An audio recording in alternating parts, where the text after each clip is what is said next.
Welcome back, guys. I have previously walked you through my handstand figure where I introduce form cues and according to how important they are and when you should introduce them in your handstand journey. And in this figure we've gone through using your hands, we've gone through the shoulder positioning, and now let's talk about priority level 4, which is your spine and pelvic area.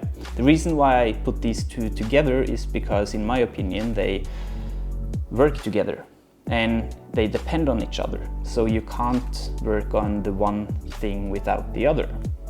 Now, if you remember my previous video about handstand shoulder positioning, you'd also remember that I referred to shoulder flexion as a sort of bottleneck of handstand form cues, meaning that if we can't flex our shoulders properly, meaning getting our arms in line with our upper body, then we won't be able to move further in our handstand form cues.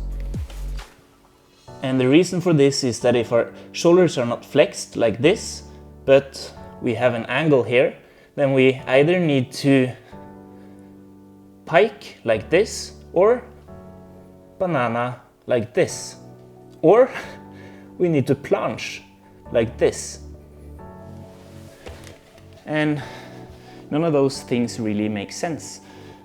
So it doesn't really matter what you do because it won't get efficient either way. And like before, I cannot stress enough that you should not obsess over this banana shape or whatever reason it is for not having a straight handstand if it's due to lack of shoulder mobility. Then you just have to do the work on the side and then reintroduce flexion, shoulder flexion into your handstand once you are ready to. But now, let's suppose you are ready to.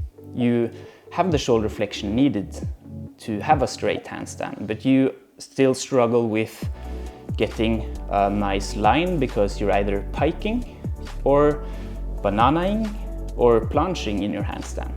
The first thing you need to be aware of is hip positioning. Your pelvis should be tilted forward like this or posteriorly. And it doesn't really require a lot of core strength like some people think. You can forget about sucking in your belly, you can forget about tightening your core. It's all about awareness. And where is the best place to introduce new form cues? Well, it's our good old friend, the wall. Pretty close to the wall, with our shoulders in place like they should be, we practice different pelvic positions. How does this affect our handstand? What happens? We need to gain awareness, and we can experiment by doing repetitions of this. And once we're ready for it, we can start practicing this in a freestanding handstand. You can film yourself and see how sort of different positions affect your line, but it's all about gaining awareness here. And in posteriorly tilting your pelvis, it might help imagining that you're tightening your glutes. It may help, but it's absolutely not necessary. You can tilt your pelvis in any direction without tightening anything, but sometimes it can help you sort of have it stay there. And once your shoulder positioning is in place and you're able to control your hips, then the rest will fall in place.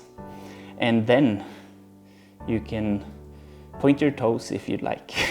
So in short, in order to get your straight, fine line, you first need to learn how to balance. You then need to learn how to get your perfect shoulder positioning by elevating and flexing, which requires a lot of mobility that you need to work on the side.